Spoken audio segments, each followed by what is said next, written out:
네, 안녕하세요. 샘플러스에서 전공수학 가르치고 있는 이정원입니다. 오늘은 올수연 공개모의고사, 기출동 공개모의고사 소개하는 시간을 가져볼 건데, 이 모의고사에 취지가 사실 있었어요. 물론 저희 이름을 좀 알리고자 하는 것도 있긴 있었지만, 그런 부분보다는 수업 시간에 저한테 수업을 듣는 분 혹은 안 듣는 분, 뭐 여러 가지 분들이 질문 같은 거를 많이 하시고 상담 요청도 많이 하시는데, 공부 방법에 조금 어려움을 많이 느끼시는 분들이 있어서 그런데 이제 도움을 하나하나 드리려고 이런저런 컨텐츠를 계속 만들고 있었는데, 가장 중요한 거라고 하면 결국 공개 모의고사, 그러니까 모의고사 형태 시험 보는 거일 텐데, 그런 그 도움을 드리고자 이런 모의고사를 출제를 했고, 제가 지금 거기 보시면 막 주의사항 카페 글에 올려놨는데, 그 주의사항 보시면 저희 거 꼭 강의를 보셔라 이렇게 얘기를 하고 있어요. 이 공개모의고사에서 지금 드리고자 하는 부분은 문제 출제 뭐 비슷한 형태다 이런 걸 얘기하고 싶은 게 아니라, 실제로 출제된 방향이 있었고 출제된 방향이 어떠한 의미를 갖는지, 그 다음에 출제 의도가 뭔지, 그 다음에 이런 상황을 잘 고려하고 나면 앞으로 어떻게 출제될지, 이런 게 더 중요한 상황일 것 같은데, 보통 공부하시는 분들을 보면은 풀이 상황에만 너무 집중을 하시거나 아니면 정확한 의미보다는 그냥 문제 해결에만 집중을 하시는 경향들이 있을 것 같아요. 그런데 그런 경우에는 별로 좋지 않은 이유가 있는데, 내 맘대로 어떤 풀이를 만들었다고 했을 때 채점 기준표와 많이 다르면 내 풀이가 계산 실수를 해서 답이 틀려가는 과정이 나오게 된다면, 설사 좋은 풀이라 할지라도 의도대로 풀지 않았을 때 많은 감점 요소를 가져갈 수가 있기 때문에, 그런 의미에서 기출 분석을 잘 하고 그 기출 분석을 잘 한 거 가지고 저희 모의고사를 한번 보면서 내가 공부 잘했는지 한번 체크해 보시라고 이런 공개 모의고사를 준비한 거고, 완전 전면 무료 상황이었으니까 꼭 한 번씩은 풀어보시면 좋을 것 같고, 친구분들이 아직 안 풀어보셨다면 한번 소개를 해주시면 좋을 것 같아요. 문제는 사실 오타가 조금 있긴 있어요. 근데 그런 거는 강의하면서 조금씩 고쳐갈 거고, 조금 어려운 부분이 있거나 이상한 부분이 있다 싶으면 질문을 해주시면 좋을 것 같아요. 문제를 제가 다 만들다 보니까 조금의 오류가 있을 수 있어서, 네, 그런 부분은 양해를 부탁드리겠습니다. 일단 단답형 문제부터 한번 소개를 해볼 건데, 어떤 문제가 출제되는지 한번 살펴보도록 할게요.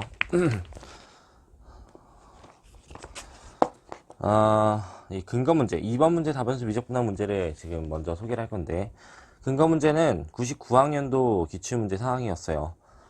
근데 이거는 뭐 너무 자연스러운 상황이긴 하겠지만, 변수 변환을 통해서 문제를 해결하는 문제인데, 야콥이 변수 변환을 할 때 1차 선형성을 가지고 함수를 치환하는 것이 아니라 선형성이 깨져 있는 상태에 대한 치환의 문제 상황을 한번 고려해 보시라고 비슷하게 문제를 구성을 했어요. 그래서 문제를 한번 살펴보도록 할게요.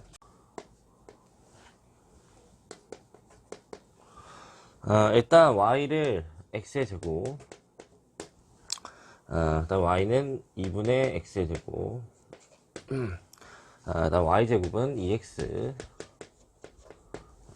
그 다음에 y제곱은 x, 이런 형태로 주어져 있는 영역에 대해서 고려를 해봐라 이렇게 얘기를 하고 있어요. 그러면 그림 상태는 적당히 뭐 이런 식으로 거기 표현된 대로 그림이 그려져 있을 것 같은데, y는 x의 제곱, y는 2분의 x의 제곱, 그 다음에 y제곱은 2분의 1짜리와 y제곱은 x짜리가 있으니까 x짜리가 이렇게 생길 거고, 2분의 1에 y제곱이 x인 형태에 대해서는 이런 그림 상태를 줄 거고, 자, 여기서 이 R 영역에 대해서 적분을 취해주라고 하고 있어요. 자, 이런 경우에 대해서는 변수 변환을 적당히 고려해보면 좋은데, 어떤 눈치를 채면 좋냐면, 어차피 변수 변환이 일어나면 숫자와 숫자 사이에 있는 상태를 고려하면 좋을 것 같아요. 자, 그래서 우리가 고려하기를 x제곱분의 y나 혹은 y분의 x제곱 형태에 대해서 고려를 했을 때 1부터 2분의 1이나 혹은 1부터 2까지에 대한 형태로 고려가 될 테니까, 그런 식으로 치환을 하면 좋지 않을까 이렇게 생각을 해볼 수 있겠죠. 근데 이런 문제 사항을 처음 접하시는 분도 있을 것 같아요. 보통 칼큘러스 상황에서는 치환 상태가 이렇게 제곱 y 분수 형태나 곱하기 형태로는 잘 안 나오고 나오는 경우도 있지만 보통 1차성, 선형성을 가지고 치환되는 상태가 많기 때문에 많은 경험이 없으신 분들은 사실 이거 어떻게 치환해 이렇게 생각을 해볼 수도 있을 것 같은데 이런 식으로 치환을 해서 문제 푸는 상황은 근거 문제가 99년도 상황이 있었잖아요. 이런 근거 문제 상황을 어느 정도 알고 있었으면 어렵지 않게 생각해낼 수 있을 것 같아요. 자, 그래서 고려해 보기를 u라는 녀석을 어떻게 놓을 거냐면 y분의 x의 제곱으로 이렇게 놓을 거고 v라는 녀석을 x분의 y제곱 형태로 이렇게 놔서 u와 v에 대한 범위를 고려해 보면 좋을 것 같은데 u 형태에서는 y를 넘긴 거니까 1, 그 다음에 y를 넘기면 2, 그래서 1부터 2까지에 대한 형태로 주어질 거고 마찬가지로 v 형태를 고려해보면 x를 넘긴 거니까 2, 1 형태인 걸 고려해보면 1부터 2까지에 대한 형태인 걸 알 수가 있고 자, 이런 경우에 대해서 영역상에서의 xy 적분을 취해주는 거는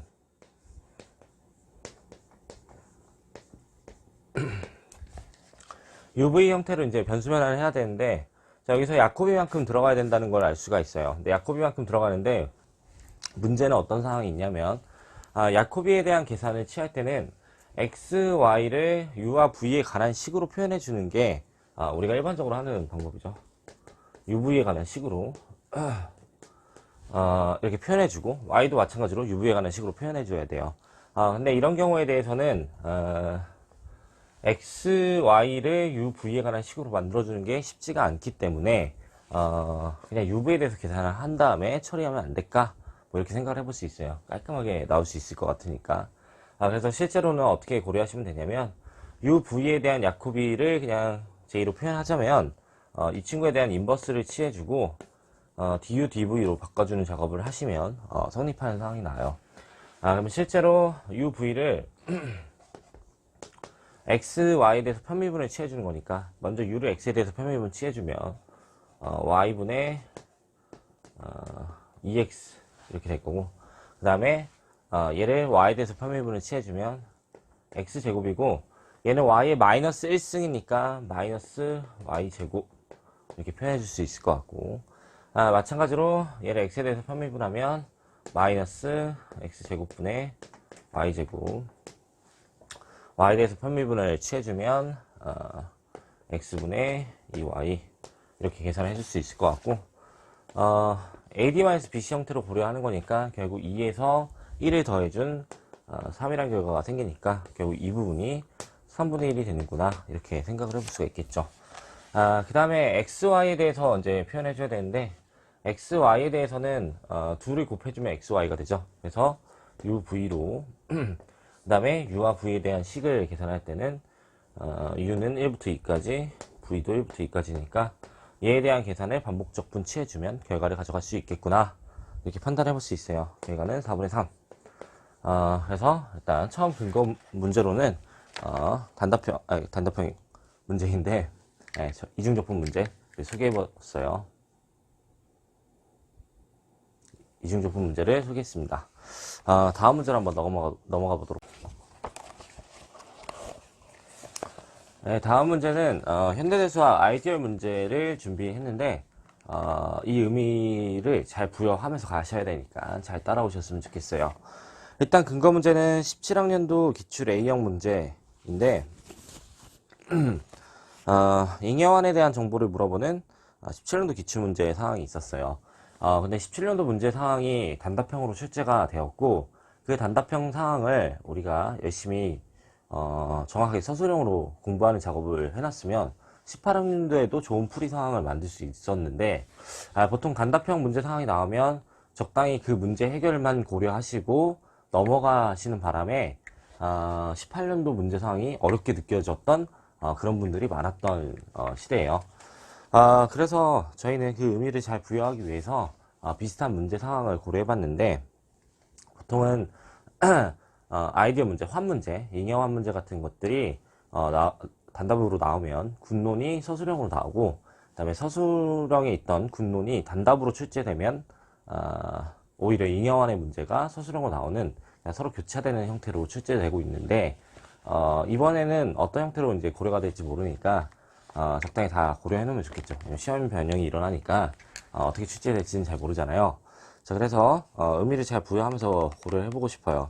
그럼 여기서 이제 조심해야 되는 상황을 고려해 보시면 어떤 상황을 고려해 보시면 좋냐면 아이디얼이라고 하는 녀석은 환에 대한 클래시파이, 그러니까 환을 분류하는 작업과 그 부분 환들 혹은 아이디얼에 대한 분류를 열심히 다 해놓지 않죠. 그러니까 군이라고 하는 녀석은 군의 구조를 명확하게 다 알아가고 다 분류해 나가고 그 다음에 그걸 동형관계로 이어놓고 뭐 이런 식으로 작업을 다 해놓잖아요.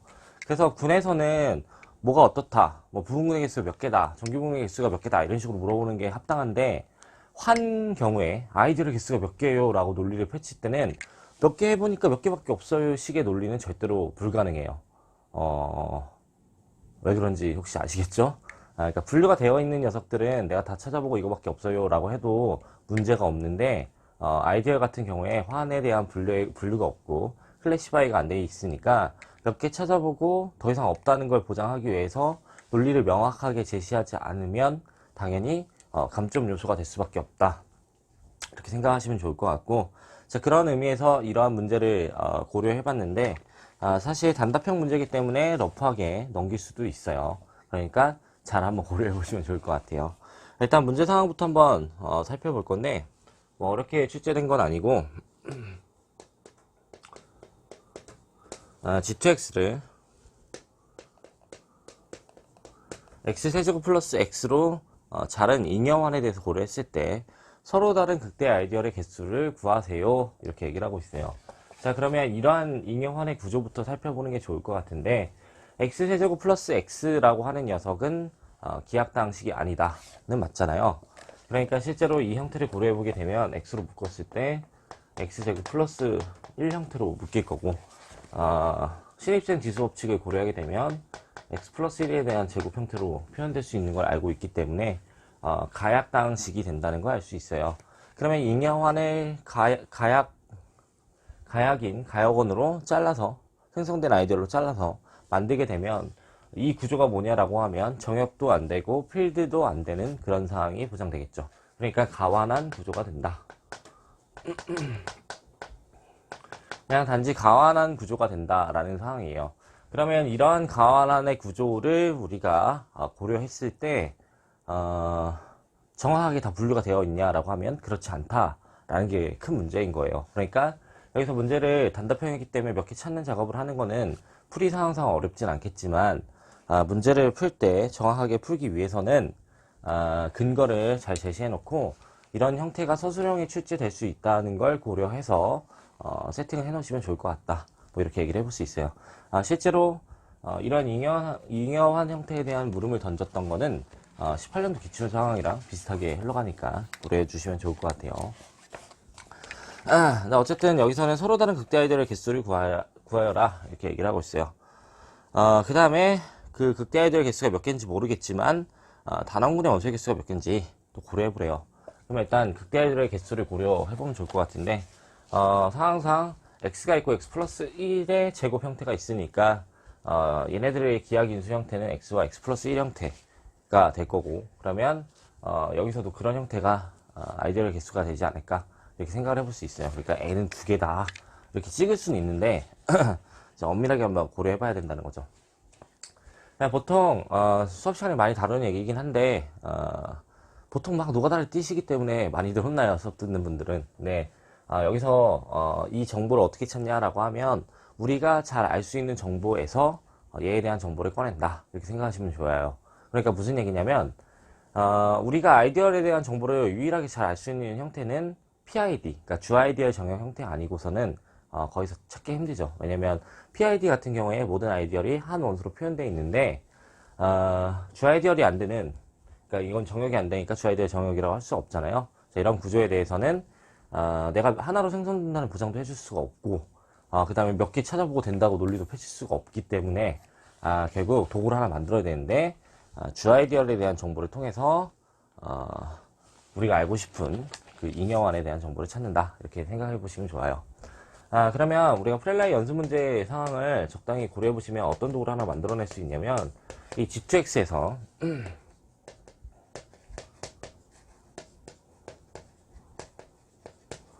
이 친구로 쏘는 펑션을 하나 만들 건데, 전사준동형이라는 상황을 만들면 보통 아이디어를 태워보내면 전사가 안 되면 아이디어는 안 되지만, 전사라는 조건이 있으면 아이디어이 되기 때문에 아이디어를 태워보내면 적당한 이 친구의 아이디어이 된다 라는 걸 만들어낼 수 있는데, 그와 연계되어 있는 플레이 연습 문제들이 있어요. 근데 그 친구들을 잘 조합하면 어떤 셋을 구성할 수 있냐면, 자, X라는 셋을 주기를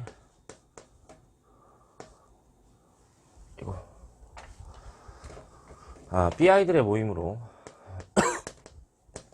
놓을 건데, I는 G2X의 아이디어이에요.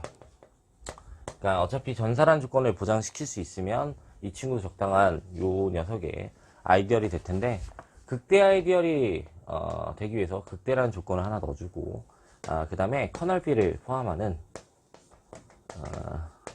조건을 첨부하게 되면 결국 이 S라는 집합은 뭐가 되냐면, 이 녀석, 이거 R이라고 써놨으니까 이거의 모든 극대 아이디어를 모아놓은 집합이 된다. 이걸 이제 증명할 수가 있어요. 저는 수업 시간에 하는 거라서 여기서는 이 정도로만 얘기를 할게요. 그러면 일단 전사 준동형을 만들 수 있냐 이건데, 사실 자연사상이 있기 때문에 fx가 있으면 이 fx 더하기 x세제곱 플러스 x라고 놓으면 전사 준동형 상황에 대한 걸 보장시켜 줄 수 있을 것 같고, 여기서 커널 P가 뭐냐라고 하면 커널 P가 이 친구가 되죠.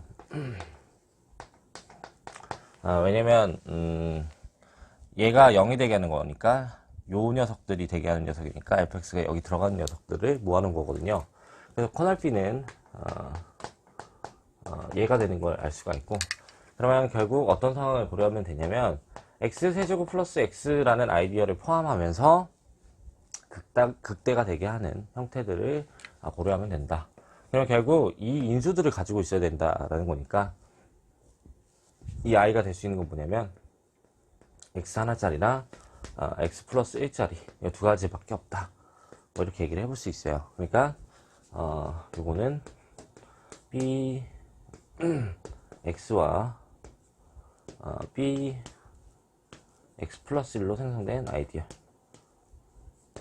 두 가지밖에 없어요. 그래서 n이 2예요 라고 하는 상황을 만들 수가 있다. 그래서 n이 2인 상황을 고려해봤어요. 그럼 그 다음 문제 상황은 뭐냐면, 그렇게 됐을 때 그 극대 아이디어로 각각 r을 잘라서 단원군의 원소 개수를 구하여라, 이렇게 얘기를 하고 있어요. 실제로 얘가 뭐랑 같아지는 거냐면,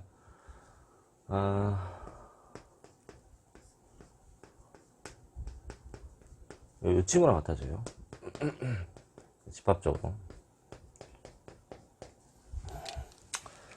그러면 R을 얘로 자른다는 건 결국 뭐냐면,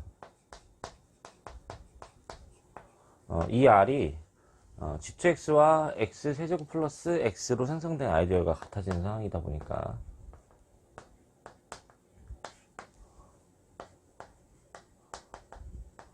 제3 동형 정리에 의해서 마치 약분되는 거와 동일하게 G2X를 X로 자른 거와 동일해지는 상황이고, 자, 여기에 솔루션이 0인 걸 생각해보면 G2 0이고, G2 0은 G2랑 동형이니까 G2가 된다, 이렇게 얘기를 해볼 수 있어요.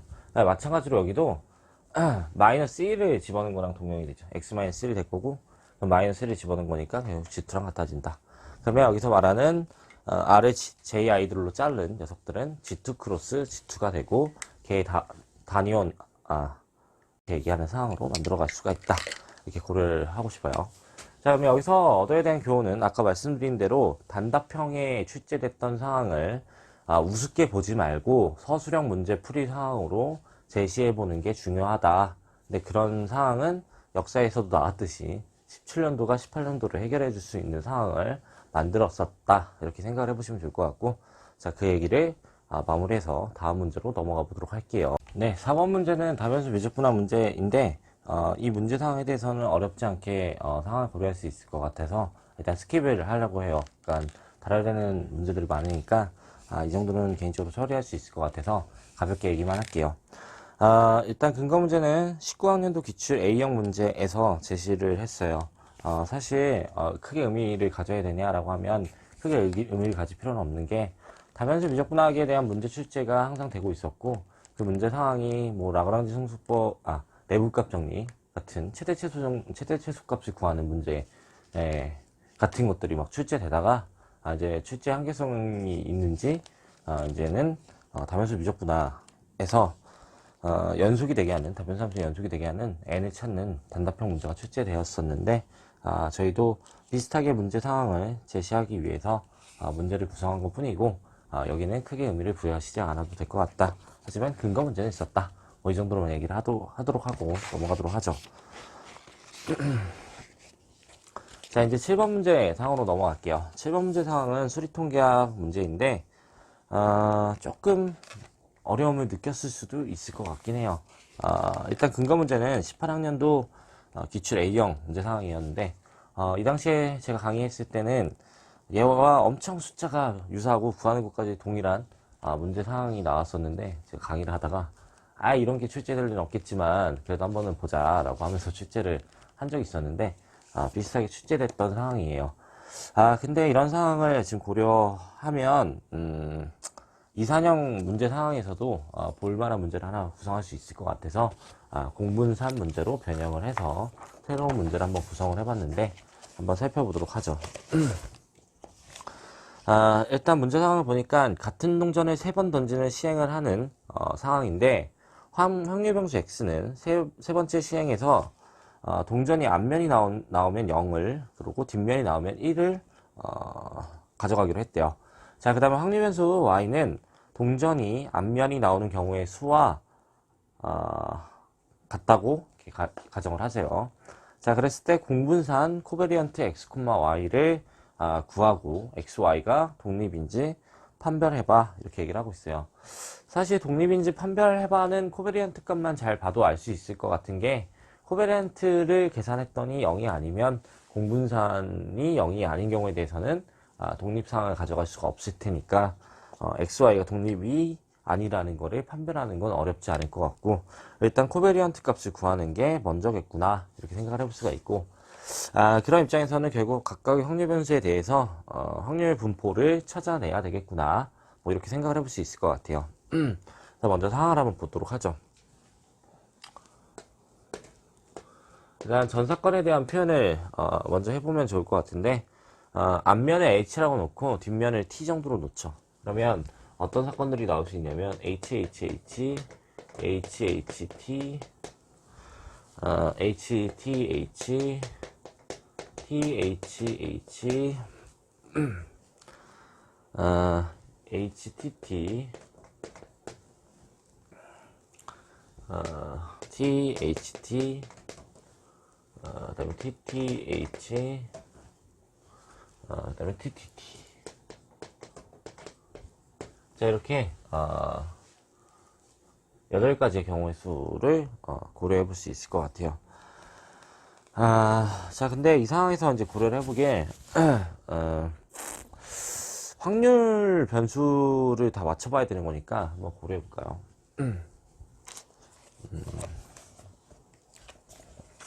우리가 x라고 하는 녀석은 첫 번째 시행에서 동전이 앞면이 나오면 0이라고 했고 뒷면이 나오면 1이라고 했으니까 처음에 h가 박혀있는 이런 친구들은 다 x는 요 녀석들은 x는 0이 되겠네요. x는 0,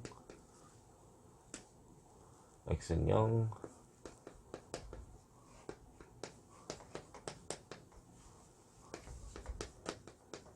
자, 이렇게 놓을 수가 있을 것 같고 그 다음에 THH 같은 경우에는 x는 1로 볼 수 있겠네요. x는 1, x는 1, x는 1, x는 1 이렇게 그 다음에 이제 y만 버무리면 될 것 같은데 y는 뒷면이 앞면이 나오는 경우의 수를 y라고 했으니까 이건 y가 3, 이거는 y가 2, 이거 y가 2, y가 2, y가 1, y가 1, y가 1, y가 빵. 자, 이렇게 줄 수 있을 것 같고, 자, 그 다음에 이제 확률분포를 찾아줘야 되는 거니까 표를 한번 그려보자면 y부터 한번 그려보자. y가 스몰 y에 대해서 0, 1, 2, 3까지. 그 다음에 확률분포 fy를 이렇게 주죠. 자, 그러면 0이 나올 확률은 8개 중에서 한 가지니까 8분의 1이 될 거고, 그 다음에 1이 나오는 녀석은 하나, 둘, 세 개. 아니네요. 하나, 둘, 세 개였네요. 8분의 3이 나올 거고, 8분의 3이 동일하게 나올 거고, 8분의 1이 나오겠죠. 자, 그러면 8분의 8이 돼서 1이 만들어진 상황이 맞네요. 자, 두 번째는 x는 x에 대해서 또 고려해보고 싶은데, 얘는 0 또는 1밖에 없으니까 0, 1, fx, x 이렇게 넣을 수가 있고, 0이 나오는 경우는 하나, 둘, 셋, 4개니까 2분의 1과 2분의 1로 좀 나눠가면 되겠죠. 그래서 이렇게 일단 고려를 해볼 수가 있고, 그 다음에 이제 결합 확률 분포를 고려해야 되는 거니까 얘를 나눠서 0, 1, 2, 3, 0, 1 이렇게 줄 수가 있고, 0과 0이 나오는 상황에 대해서 고려하는 거는 y가 0이 나올 확률은 8분의 1이고 x가 0이 나올 확률은 2분의 1이니까, 그러니까 둘을 곱해준 상황으로 생각하고 싶은데, 이러면 문제가 될 것 같은 게 뭐냐면 이게 지금 독립사건 상황이 아니니까 그렇게 계산할 수가 없죠. 자, 그러면 x가 0이 나오면서 y가 0이 나오는 그 인터섹션에 원소가 있는지를 판단해 봐야 되는데, 그런 원소가 없죠. 그러니까 확률이 빵이야, 이렇게 얘기를 할 수 있어요. 자, 그 다음에 x는 0이면서 y가 1인 경우를 고려해보면, x는 0이면서 y가 1인 경우는 이 한 가지 경우밖에 없으니까 8분의 1의 상황을 가져갈 수가 있고, x가 0이면서 y가 2인 경우, x가 0이면서 y가 2인 경우는 이런 두 가지 상황이 있죠. 그래서 8분의 2가 되는 상황이고, 그 다음에 x가 0이면서 y가 3인 경우는 한 가지밖에 없으니까 8분의 1. 자, 이렇게 얘기를 해볼 수 있고, 마찬가지로 계산을 다 해보시면 이게 8분의 1, 8분의 2, 8분의 1, 빵 형태가 나와서 결합 확률 분포 형태에 대해서는 이렇게 고려해 볼 수가 있다, 이렇게 얘기를 해볼 수 있죠. 자, 그러면 일단 우리가 공분산을 찾아야 되니까 2x부터 고려하면 둘의 곱의 합이니까 2분의 1이 됐고, 2y를 찾아보면 둘의 곱의 합을 취해주는 거니까 8분의 3과 8분의 6과 8분의 3이 돼야 되니까 8분의 12가 된다. 2분의 3이 된다, 이렇게 얘기를 해볼 수 있죠. 자, 그 다음에 EXY에 대해서도 고려를 네, 그럼 XY에 대한 평균 한번 구해보면 일단 1이 나오는 거와 2가 나오는 상황만 고려해보면 될 것 같아요. 어차피 0에 대해서는 고려해볼 필요가 없을 것 같고, 3이 나올 수 있는 상황은 3과 1이 만나는 건데 그 경우 0밖에 없으니까 결국 1이 나온 상황이랑 2가 나온 상황만 고려하면 되겠다, 이렇게 얘기를 해볼 수 있는데, 1이 나올 확률은 8분의 2가 나오는 상황이고, 2가 나오는 상황은 1, 2가 만나줘야 되는 거니까 8분의 1이 나와야 되겠죠.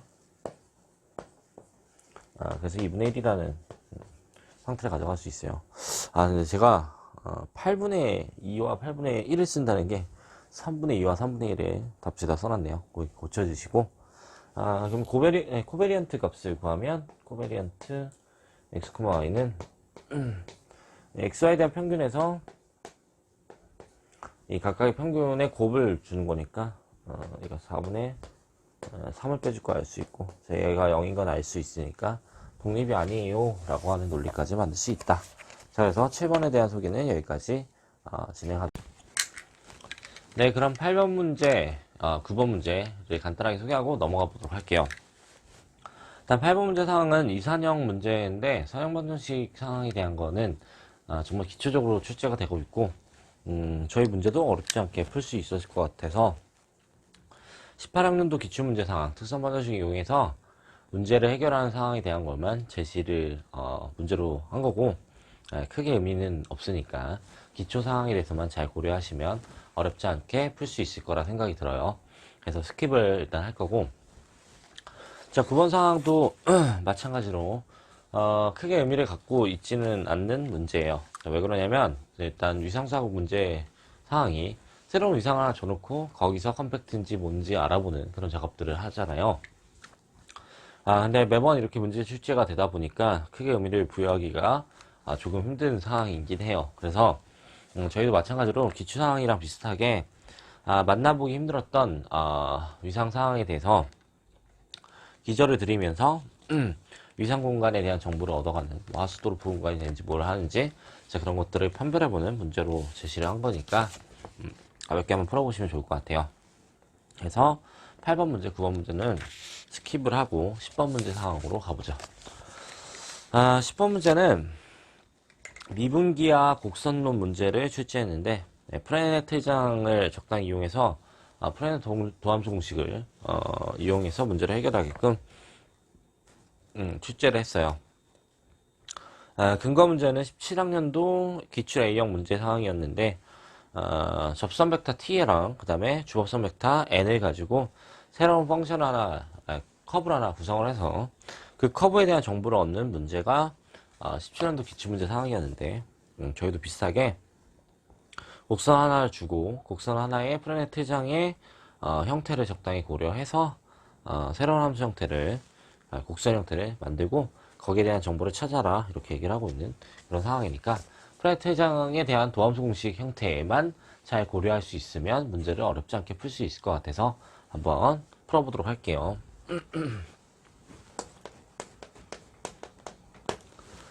감마티에 대한 정보를 먼저 써보자면, 루트 2분의 1의 코사인 t에 사인 t에 루트 2분의 코사인 t. 자, 이렇게 감마티가 주어져 있고, wt는 어떻게 세팅을 했냐면 2분의 1의 t와 t 프라임 외적한 거와 2분의 1의 n과 n 프라임을 외적한 거,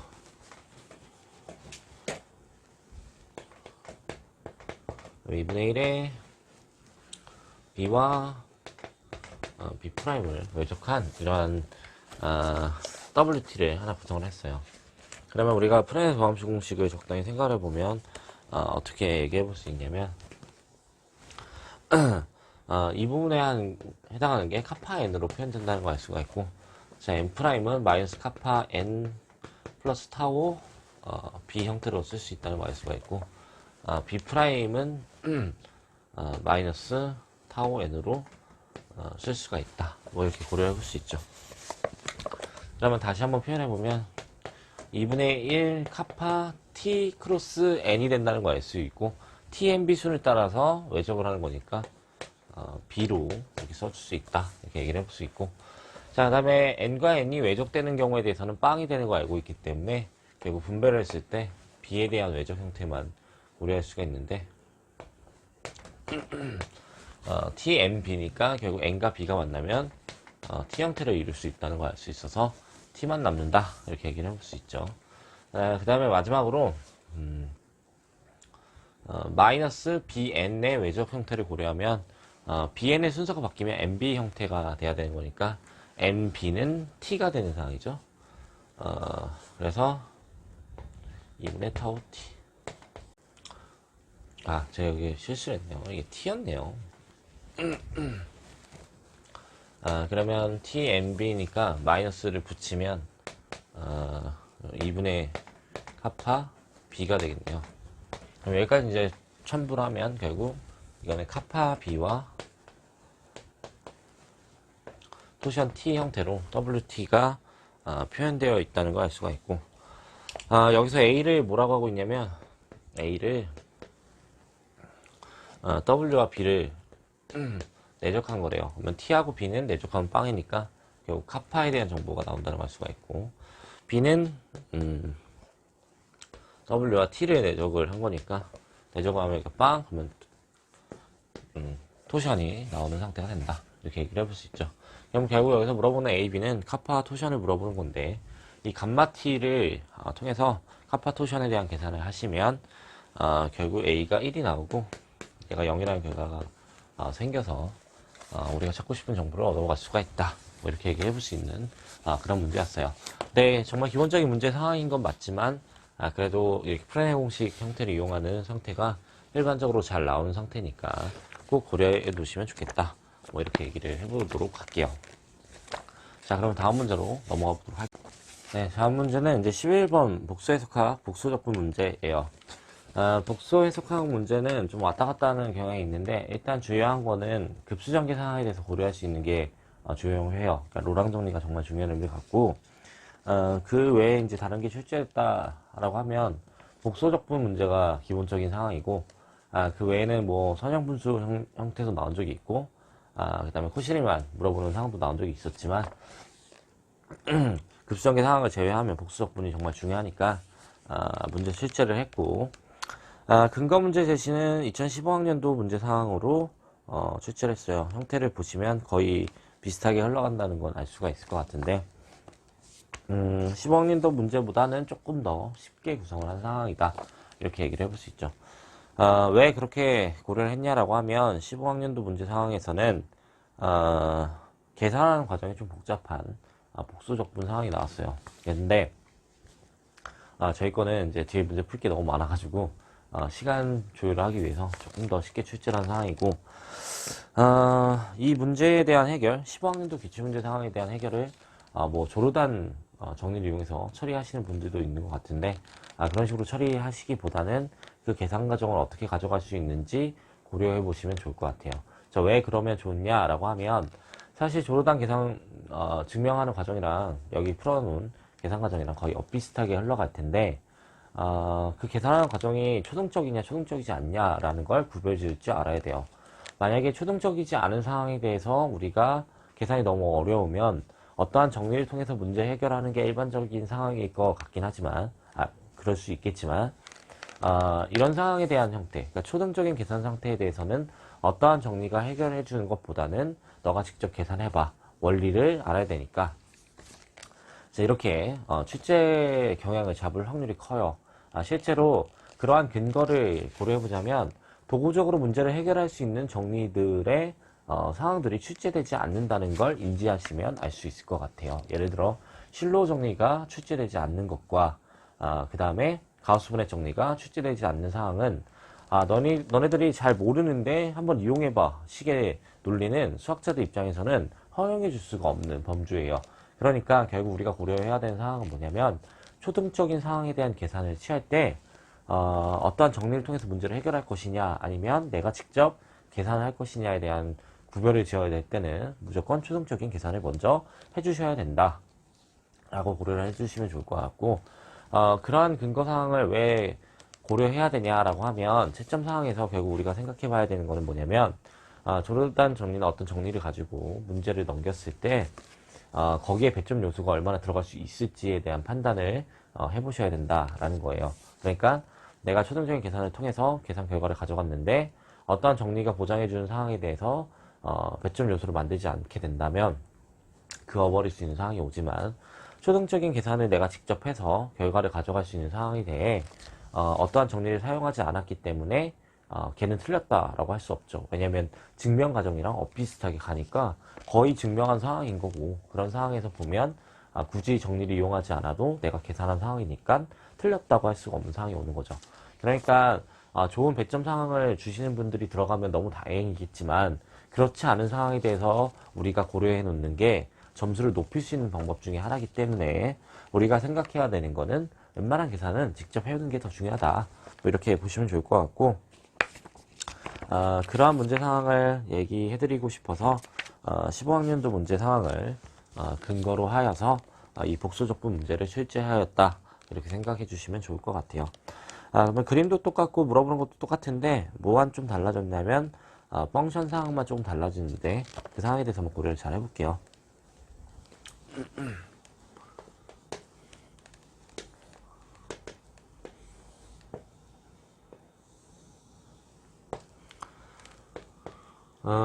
CR에 대한 상황이 이렇게 주어져 있어요. R, IR, 마이너스 R. 이렇게 표현되어 있고, 반원을 이렇게 표현하고 있대요. 그 다음에, 뭘 구하라고 있냐면, 실수 전체에서, x제곱 플러스 1에 코사인 x를 일단 구해봐. 자, 이렇게 얘기를 하고 있고, 자, 그거를 구하고 나서, 다음 극한값이 존재하는지 판별해봐. 이렇게 얘기를 하고 있어요. 자, 그러면 일단 이거부터 해결하면 좋을 것 같은데, 이거에 대한 처리를 하기 위해서 우리가 생각해 봐야 되는 건 뭐냐면, 그냥 앞에 문제사항을 무시하고 하는 게 아니라, 그 익스포넨셜에 관련된 식을 이용을 해서 이 문제사항에 대한 해결을 봐야 돼요. 그래서 어떻게 고려하면 되냐면, 어차피 익스포넨셜 ix 입장에서 보면, 코사인 x 플러스 i 사인 x 형태일 테니까, 결국 리얼 파트에 해당하는 부분이 이 형태가 된다라는 걸 알 수가 있어요.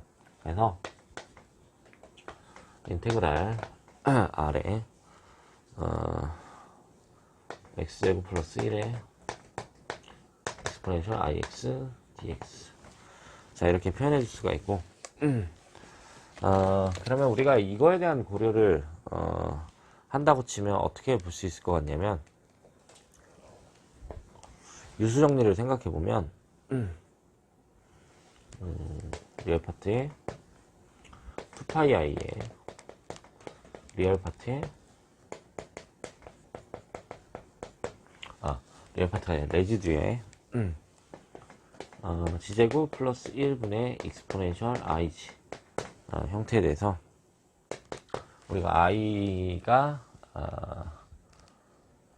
분모가 0이 되는 포인트니까 이 상황에 대한 걸로 계산해 줄 수가 있다. 네, 그럼 실제로 이 계산에 대한 건 어떻게 되냐면, 리얼 파트에 2파이 i에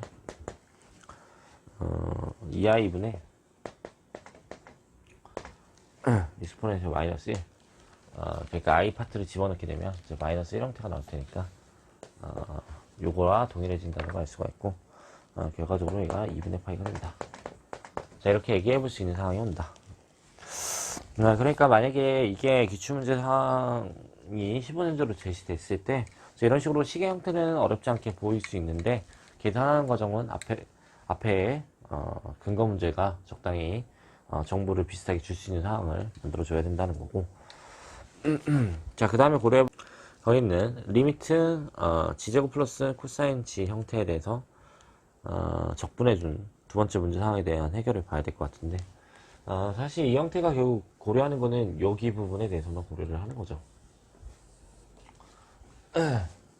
x제곱 플러스 1의 코사인 x를 고려하는 거니까.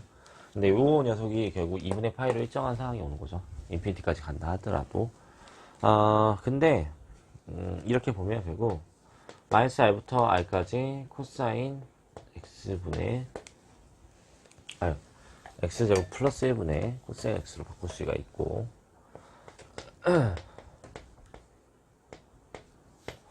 더하기 요쪽 커브를 따라서 고려해보면 CR상에서 g제곱 플러스 1의 코사인 g dg 형태에 대한 썸을 취한 걸로 고려를 하게 되면, 여기서 이루고 있는 영역에 대한 처리로 얘기를 해볼 수 있는데, 네, 이건 다시 유수 정리를 적용하면 2파이 i에 레지듀에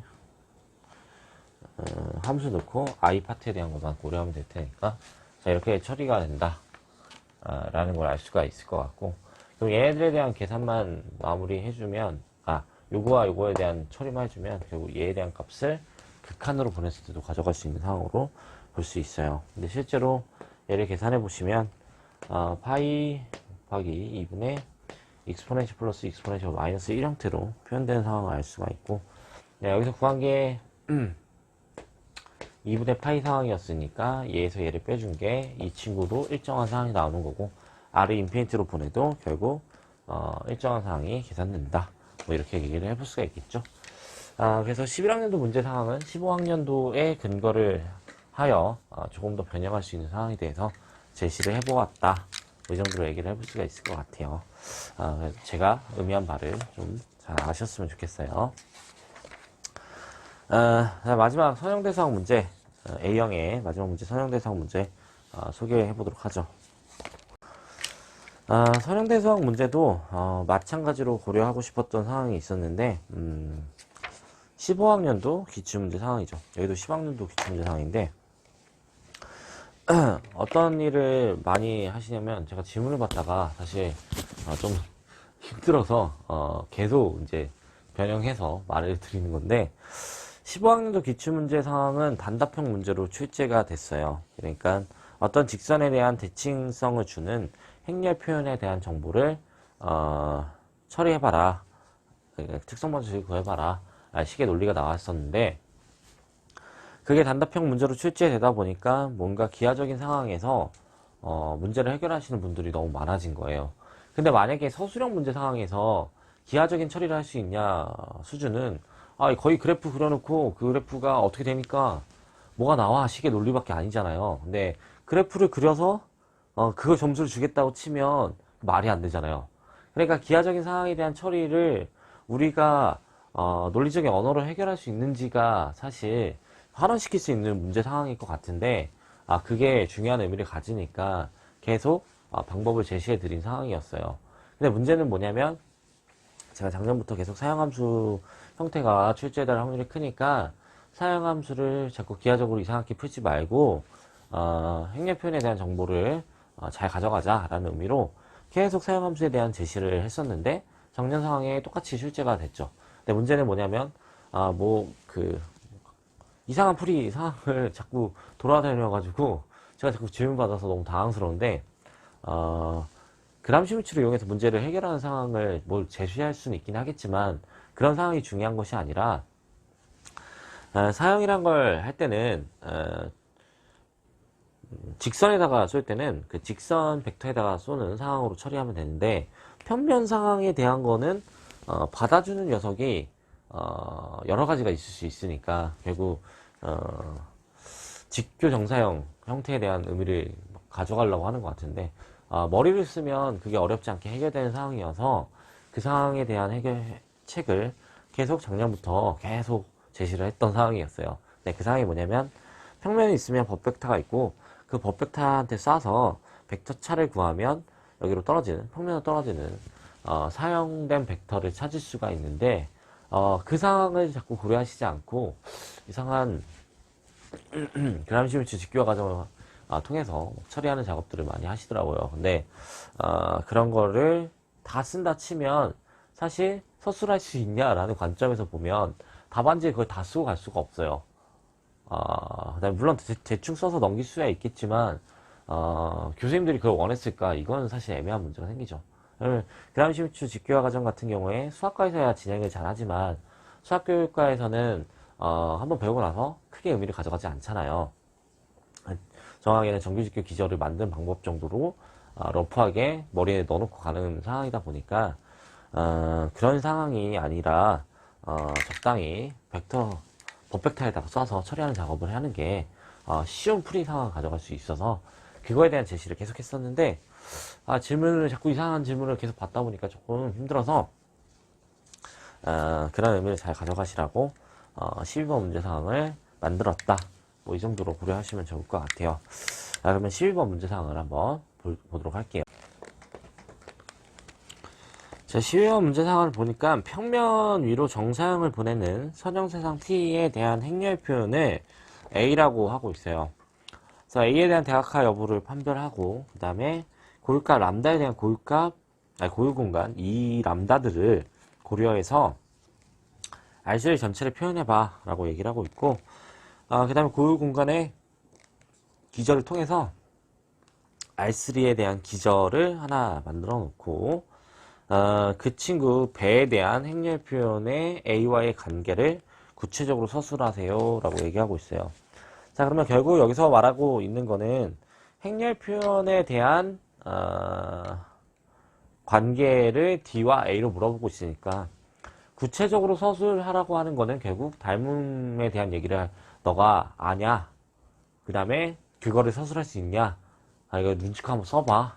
이렇게 제시를 했어요. 사실 조금 하고 싶은 거, 물어보고 싶은 게 너무 많아가지고, 죄다 먹다 보니까, 의미부여까지 이제 조금 애매해진 상황이 됐는데, 의미부여는 이제 잘 갔겠지만, 문제풀이 상황에서 좀 애매해진 상황이 왔는데, 물론 채점은 제가 적당히 이제 맞춰서 해드리면 되니까, 크게 문제는 없어요. 그러면 일단 선형사상에 대한 행렬표현부터 찾는 작업을 해야 되는 건데, 제가 아까 말했던 상황이 뭐냐면, 기하적인 상황을 적당히 이용하는 건 좋은데, 우리가 머리를 굴려서 기하적인 상황을 이용하시는 게 좋다라는 거예요. 그러면 이 평행사변이 아니라 평면이 이렇게 있다고 치면 얘에 대한 원점이 한 이 정도로 찍어 놓죠. 그럼 얘에 대한 법벡터가 1,1 이어서 걔로 스팬된 녀석이 이제 수직인 녀석이 되겠죠. 그러니까 요게 P 정도로 표현된다면 P 펍이 되겠네요. 이렇게 뭐 이 정도 상황인데 얘로 정사형을 시킨 상황이래요. 그러면 이미의 벡터 현상을 이렇게 x, y, g 정도로 나서 x라고 이렇게 표현을 하자면 이렇게 떨어뜨린 상황에 대해서 이 벡터가 뭐냐? 자, 이걸 물어보는 상황인 거죠. 정사형이니까 이렇게. 자, 그러면 이 벡터를 직규 정사형을 해가지고 그람 시미치를 이용해서 기절을 막 찾아가지고 처리하는 것이 아니라 어떻게 처리하는 거냐면 이 벡터를 일단 욜로 쓰는 거예요. 욜로. 그러면 이렇게 표현되겠죠. 자, 그러면 이 벡터를 찾고 싶은 거잖아요. 그럼 이 벡터를 y 정도로 놓게 되면 y 벡터와 여기 프로젝션을 px라고 쓸게요. px의 합을 취해주게 되면 이게 뭐랑 같아지냐면 x랑 같아진다 라고 하는 상황을 만들 수 있죠. 자, 그러면 y는 i-p를 x로 묶어놓은 상황으로 볼 수 있으니까 결국 이 부분이 a구나 이렇게 얘기를 할 수 있어요. 그러니까 이게 좀 머리를 굴리면 쉽게 풀 수 있는 상황인데 교수님들이 이런 상황을 원했을까 아니면 그람슈 직교화 과정 상황을 원했을까라고 하면 이런 상황을 원했을 거라는 거예요. 작년 문제 같은 상황을 고려해 보시면 그러면 이제 생각을 해보길 이 P가 뭐냐라는 건데 이 P에 대한 표현은 어떻게 고려하시면 되냐면 이 벡터에 한 벡터로 받는 그 행렬 표현은 항상 얘로 일정한 상황을 만들 수 있잖아요. 그래서 이 상황으로 고려를 해서 처리하시면 돼요. 그러면 얘가 111이었으니까 결국 3분의 1에 111 자, 이렇게 표현되는 상황으로 볼 수가 있고 자, 그러면 A라고 하는 녀석은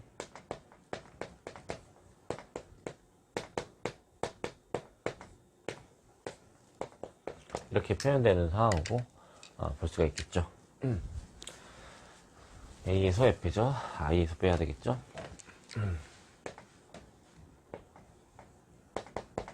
이렇게. 자, 그러면 여기서부터 이제 조금만 더 고려를 해봤으면 좋겠는 게, 일단 보유값들을 찾아야지 되는 거니까 우리가 고려하기를 이 A에 대한 고유값을 이제 어떻게 찾을까 이걸 판단해 보면 될 것 같아요.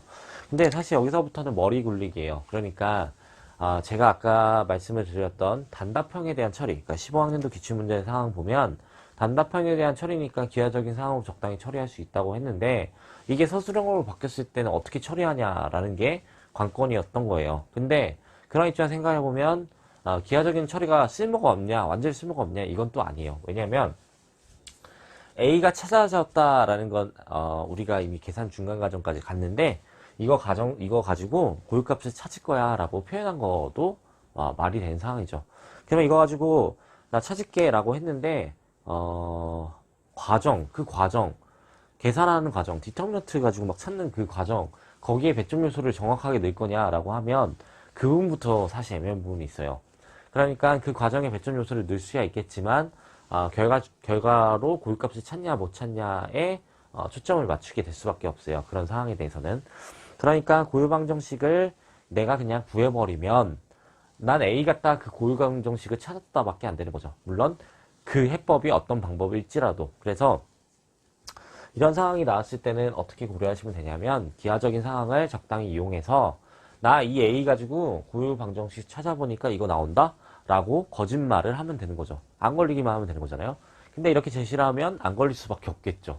왜냐면 그 과정은 적당히 써져 있죠. A라는 행렬도 찾아놨고 그거 갖다 고유 방정식 찾는 식의 논리를 펼쳤으니까 그걸 감점시킬 수도 없고 그 다음에 이렇게 기하적으로 찾으면 명확하게 찾을 수 있는 것도 사실이니까 좀 더 편하게 찾을 수도 있어요. 그러니까 두 개를 종합하면 우리가 좋은 툴을 가져갈 수 있다는 거죠.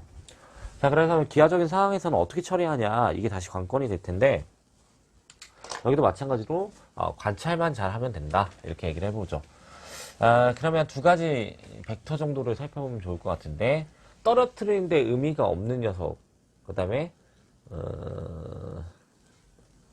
떨어뜨리는데 의미가 없는 애들 다 찾으면 되죠. 예를 들어 이런 벡터를 고려하면 되겠죠.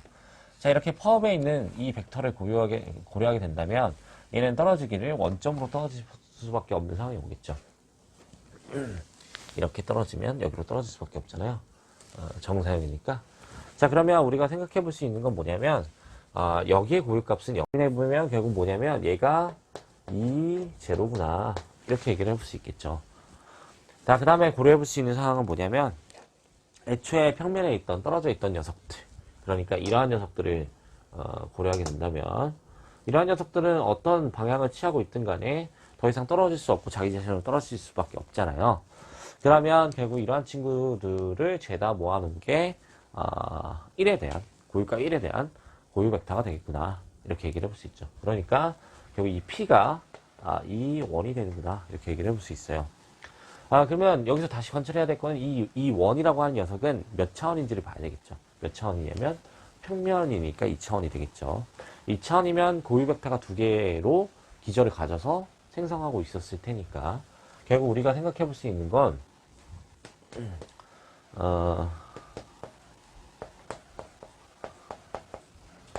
A-람다 i에 대해서 1에 대한 거는 2차원이니까 대수적 중복도를 2를 줘버리고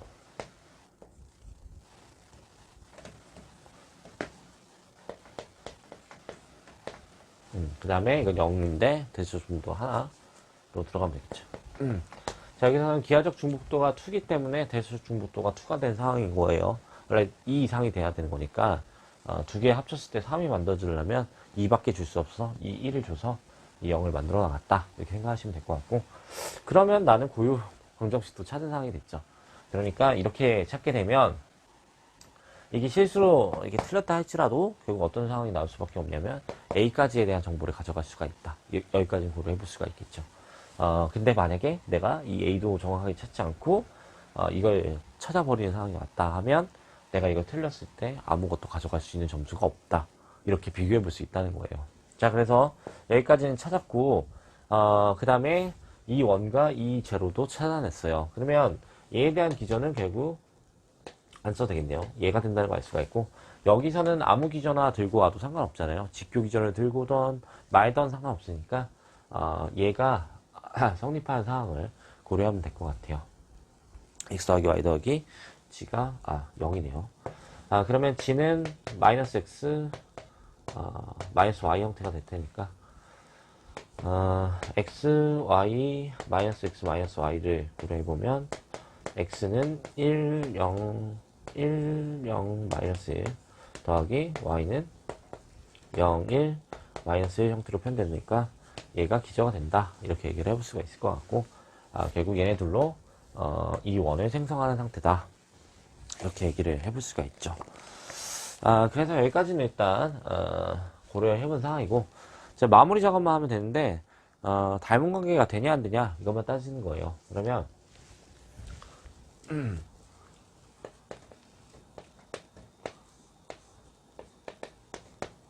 표준기저에서 표준기저로 가는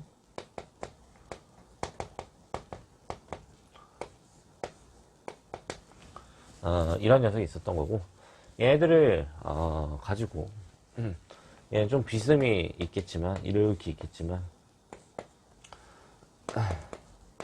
배를 구성을 해가지고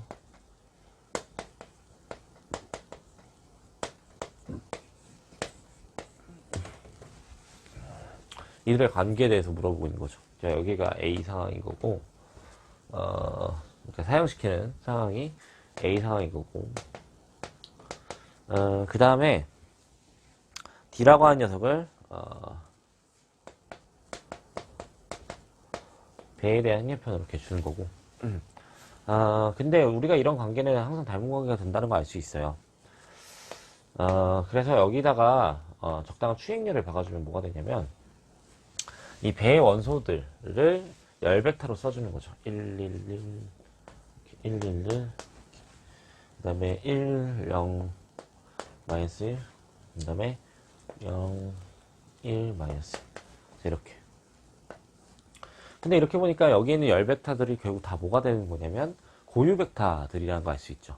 그러니까 결국 우리가 생각해 볼 수 있는 건 뭐냐면 닮은 관계에 대한 기저 형태를 이렇게 기저 변화 형태를 고려할 수 있는데 그게 대각화와 동일한 상황으로 볼 수가 있다라는 거죠.